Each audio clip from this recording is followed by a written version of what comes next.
So Marathi सिनेमासृष्टीकडनं आणखीन एक teaser आलेला आहे, ज्या सिनेमाचं नाव आहे धर्मरक्षक महावीर छत्रपती संभाजी महाराज. आणि हा सिनेमा येणार आहे 22 नोव्हेंबर 2024ला. होय, आता ज्यावेळेला आपण ही तारीख पाहिली आणि या सिनेमाचा टीजर पाहिला त्याच्यानंतर आपल्या सगळ्यांच्या मनात एकच प्रश्न आला की बाबा रे, साधारण 2 आठवड्यांनंतर छावा हा सिनेमा येतोय, जो सिनेमा सुद्धा छत्रपती श्री संभाजी महाराज यांच्याच आयुष्यावर आधारित आहे आणि त्यांच्याच वरती आहे. बरं, आता त्या सिनेमाचं बजेट जे आहे ते 300 कोटीचं आहे ऑफकोर्स, कारण बॉलिवूडचा बिग बजेट सिनेमा आहे. लक्ष्मण उतेकर फिल्म डिरेक्ट करतायत आणि त्याचबरोबर विकी कौशल जो सगळ्यात महत्त्वाची भूमिका तो पार पाडतोय आणि ताकदीचा अभिनेता आहे, सगळ्यांना ते ठाऊक आहे. तर ऑफकोर्स आता या सिनेमाबद्दल जर का बोलायचं झालं तर एक असं बोललं जातं ओव्हरऑल की 20 ते 30 कोटींचं बजेट आहे. तर ऑफकोर्स दोन्ही सिनेमांचं कंपॅरिझन हे होणारच आहे, त्याला आपण नाकारू शकत नाही. इथेच मी तुम्हाला सगळ्यांना मी असं म्हणेन की बाबा रे, 2 सिनेमे उदे किंवा 1000 सिनेमे उदे, या दोन्ही सिनेमांचा विषय आपल्या अत्यंत जिव्हाळ्याचा आणि आपल्या दैवताचा विषय. त्याच्यामुळे किती जरी सिनेमे आले तरी प्रत्येक सिनेमाला तितक्याच प्रेमाने मिठी मारा आणि तितक्याच प्रेमाने त्याचं स्वागत करा. याच्यानंतर जर का सिनेमामध्ये काही सिनेमॅटिक लिबर्टीच्या नावाखाली काही त्यांनी छेडछाड केली किंवा इतिहासासोबत चेष्टमस्करी केली तर आपण आहोतच ना त्यांची कानउघाडणी करायला. पण आधीच जर का आपण असं म्हणू की नाही मग आता छावाच फ्लॉप होणार आहे, नाही मग आता धर्मरक्षक महावीर छत्रपती संभाजी महाराज हाच सिनेमा फ्लॉप होणार, तर मला असं वाटतं की अत्यंत साफ चुकीचं आहे. आणि या पद्धतीच्या कॉमेंट्स सुद्धा जर आपल्याला कुठे दिसत असतील तर त्या कॉमेंट्सला प्लीज रिपोर्ट करा.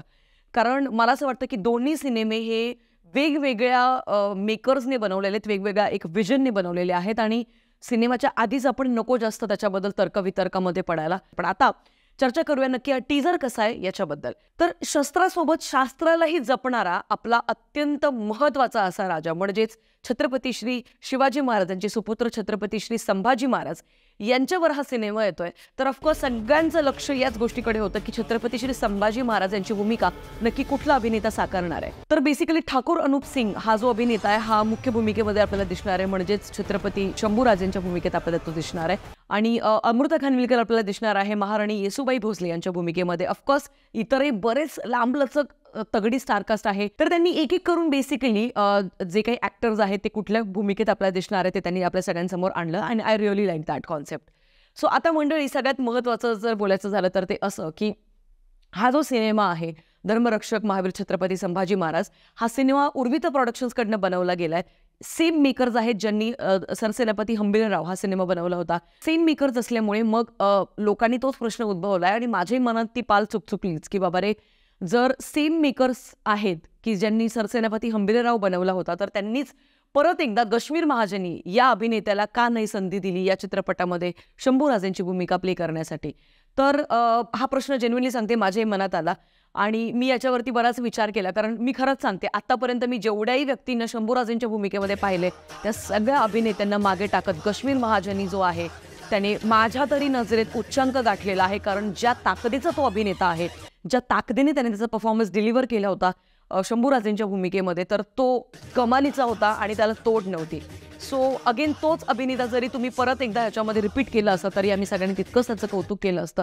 पण आता ऑफकोर्स आता जस्ट बिकॉज याच्यामध्ये कश्मीर महाजनी नाही आहे म्हणून आपण लगेच ठाकूर अनुप सिंग जो आहे त्याला संधी न देणं हे कितपत योग्य आहे मला सांगा. मला असं वाटतं की प्रत्येक अभिनेत्याला किमान एक संधी तरी द्यायला हवी, ज्या भूमिकेची जबाबदारी त्याने त्याच्या खांद्यांवर उचलली ती भूमिका पार पाडण्याची. आणि म्हणूनच चित्रपटाच्या टीझरमधनं लगेच आपण फार तो अंदाज नाही लावू शकत. बरेचदा असं होतं की टीझर आणि ट्रेलरमध्ये फार जास्त आपल्याला ते प्रभावित नाही करत, पण सिनेमा ॲक्च्युली लय बाप ठरतो. तर येस, आता बोलूया चित्रपटाच्या दिग्दर्शकाबद्दल. तर तुषार शेलार यांनी या चित्रपटाचं दिग्दर्शन केलेलं आहे आणि जर का यांच्या पूर्वीच्या कामाबद्दल किंवा अनुभवाबद्दल जर का बोलायचं झालं तर तानाजी आणि सरसेनापती हंबीरराव या दोन्ही चित्रपटांमध्ये ते असिस्टंट डिरेक्टर म्हणून होते. सो मला असं वाटतं की एक ऐतिहासिक सिनेमाचा त्यांच्याकडे अनुभव नक्कीच आहे आणि या सिनेमाकडनं आपण त्यांच्याकडे चांगल्या अपेक्षा नक्कीच ठेवू शकतो. आता बोलूया चित्रपटाचं सगळ्यात मोठं आकर्षण आणि ते म्हणजे असं की हा चित्रपट भाग 1 म्हणून तिथे लिहिलं येते. म्हणजेच कॉस आता छत्रपती श्री संभाजी महाराज एक असं व्यक्तिमत्व ज्यांच्याबद्दल तुम्ही 2 ते 2.5 तासामध्ये तुम्ही कायच टिपणार आहात किंवा कायच तुम्ही दाखवू शकता. कारण का शास्त्र पारंगत तर ते होतेच, पण त्यातले त्यात सगळ्यात महत्त्वाची गोष्ट की वाघाचं जबडं फाडणारे आपले हे जे राजे होते तर हे तितकेच जास्त संयमी सुद्धा होते. विविध भाषांमध्ये ते निपुण होते. त्यातल्या त्यात सगळ्यात महत्त्वाची गोष्ट तर आयुष्यात एकही लढाई ते हरले नव्हते. आणि म्हणूनच हे जे असं व्यक्तिमत्व आहे जे आपलं दैवत आहे आणि या व्यक्तीवरती ज्यावेळेला तुम्ही सिनेमा बनवता त्यावेळेला तुमच्यावरती ऑलरेडी खूप मोठी जबाबदारी येते आणि तुम्हाला बऱ्यापैकी सगळ्याच गोष्टी दाखवणं गरजेचं आहे. त्याच्यामुळे मला असं वाटतं मेकर्स कदाचित 2 किंवा 3 भागांमध्ये हा चित्रपट आपल्या सगळ्यांसमोर रचतील आणि दाखवतील. तर आता मंडळी सगळ्यांना ठाऊक आहे की मुरुड जंजिरा किल्ल्याची गोष्ट आणि टीझरमध्येच ते दाखवल्याबद्दल मेकर्सचे मी परत एकदा आभार मानते. कारण का याच्या अवतीभोवती घडणाऱ्या सगळ्या ज्या गोष्टी आहेत इतिहासातल्या त्या व्यवस्थितपणे मांडणं फार गरजेचं आहे आणि ते आपल्याला चित्रपटामध्ये पाहायला मिळते. आता काही सीन्स मला जेन्युइनली खूप आवडलेत. आपण जर का टेक्निकल गोष्टींबद्दल बोलत जाल तर एक सीन आहे जिथे मुरुड जंजिरा किल्ल्याची प्लॅनिंग करताना आपल्याला दिसत आहेत महाराज आणि तलवारीच्या टोकाने जी एक थिणगी पेटते आणि जो एक तो ओव्हरऑल तो प्लॅनिंगचा सगळा जो नकाशा तो आपल्याला दिसतोय. आय थिंक तो scene that was very very creative. मला तो खूप आवडला. दुसरा एक सीन असायची ते मुरुड जंजिरा किल्ला आहे त्याच्या चारी बाजूला पाणी आहे आणि तो आपल्याला जिंकायचा. तर त्यावेळेस जे सीन्स आहेत जिथे त्या होडीपासून जो एक कॅमेरा रिव्हॉल्व्ह होत मागे आला आणि एक वास्ट अँगल आपल्याला तो देतो. I really like that shot as वेल.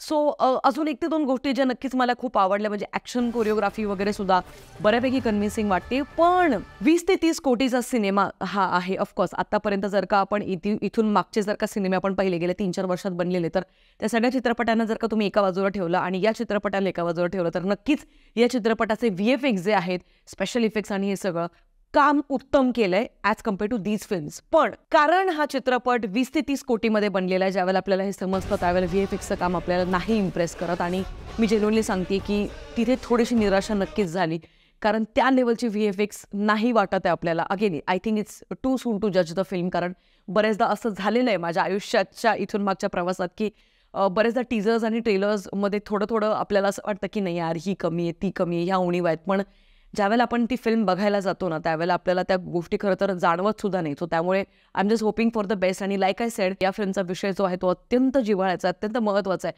त्यामुळे ज्यावेळेला आपण सिनेमागृहात जाऊ त्यावेळेला कदाचित त्या छोट्या गोष्टींकडे आपण बघणार सुद्धा नाही आहोत कारण आपल्याला बघायचं आहे की आता ह्या मेकर्सने परत मी जो छावामध्ये प्रश्न विचारला होता मी याही मेकर्सला तोच प्रश्न विचारेन की तुम्ही सेक्युलरिझमला बाजूला ठेवून हा जो किडा आहे ना जो वळवळ करतोय सगळ्यांच्या शरीरात सध्या सेक्युलरिझमचा त्या किड्याला बाजूला ठेवून तुम्ही महाराजांचे ज्या काही यातना आहेत ज्या अखेरच्या श्वासापर्यंत ते लढत राहिले आपल्या देव धर्म आणि देशासाठी तर हे तुम्ही दाखवलंय का आणि हे खरं दाखवलंय का. इथे जर का तुम्ही अगेन तो सेक्युलरिझम आणि त्या गोष्टी जर का दाखवल्या की मुघल किती चांगले होते आणि थोडेफार समजूतदार पण होते आणि त्या औरंगजेबाने फार काही हाल नाही केली आणि तो पण एक खूप उत्तम असा योद्धा होता वगैरे वगैरे त्याची जर का वाहवाही केली तर मग जनता तुम्हाला माफ करणार नाही. आणि हीच गोष्ट मी छावामध्ये सुद्धा बोलले होते. कोणी मेकर्स असू दे कोणी अभिनेता असू दे आम्हाला एकच गोष्ट हवी आहे. जर तुम्ही आमच्या दैवतावरती सिनेमा बनवताय तर तुम्हाला खरा खुरा इतिहास दाखवणं गरजेचं आहे आणि कारण विषय छत्रपती श्री संभाजी महाराजांचा आहे त्याच्याचमुळे इथे चुकीला माफी नाही मिळणार आहे. तर मला एक गोष्ट अजूनही कशी जाणवली ओव्हरऑल या चित्रपटाचा थोडासा रिसर्च करत असताना की लोकांची एक खोड आहे आपल्या महाराष्ट्रातल्या लोकांची स्पेशली मी सांगते महाराष्ट्रातल्या लोकांची की कुठलाही महाराजांवर जेव्हाही सिनेमा येतो ना मग तो किती लो बजेटचा असू दे मोठ्या बजेटचा असू दे त्यांची एक खोड आहे ती असं लगेच कमेंटमध्ये त्यांची बोटं वळवळ करतात आणि लिहितात की काय गरज आहे वारंवार ऐतिहासिक सिनेमे बनवायची काय येऊन जाऊन फक्त महाराजांवरती सिनेमे बनवतात तुमच्याकडे दुसरे विषय नाही आहेत का. तर मला ना ह्या सगळ्या लोकांना हे सांगायचं आहे ह्या व्हिडिओमधनं. तर लहानपणापासून आतापर्यंत ना आपल्यापासून जो खरा इतिहास आहे ना तो लपवला गेला. आपल्या संपूर्ण इतिहासामध्ये वाहवाही केली ब्रिटिशांची वाहवाही केली मुघलांची. त्याच्यामुळे मला असं वाटतं की आत्ता ज्यावेळेला आपण 30 वर्षांची होतो त्यावेळेला आपल्याला या गोष्टी समजतात की आपल्यासोबत जो एक छळ केलेला आहे जो आपल्याला फसवलंय आपल्या इतिहासाचा सिलेबस डिसाईड करणाऱ्या लोकांनी तर तो छळ आपल्याला इथून पुढच्या पिढ्यांसोबत नाही होऊ द्यायचा आहे. आणि म्हणून महाराजांवरती हजारो जरी सिनेमे आले तर त्या प्रत्येक सिनेमाचं स्वागत आपल्याला सुरुवातीला करायचं आहे. जर तो सिनेमा चुकला जर त्या सिनेमाने सिनेमॅटिक लिबर्टीच्या नावाखाली जर का इतिहासासोबत छेडछाड केली तर त्यांना माफ नाही करायचं. त्यांना तितकंच क्रिटिसाइज करायचं जितकं कौतुक आपण चांगला सिनेमा बनवल्यानंतर करतो.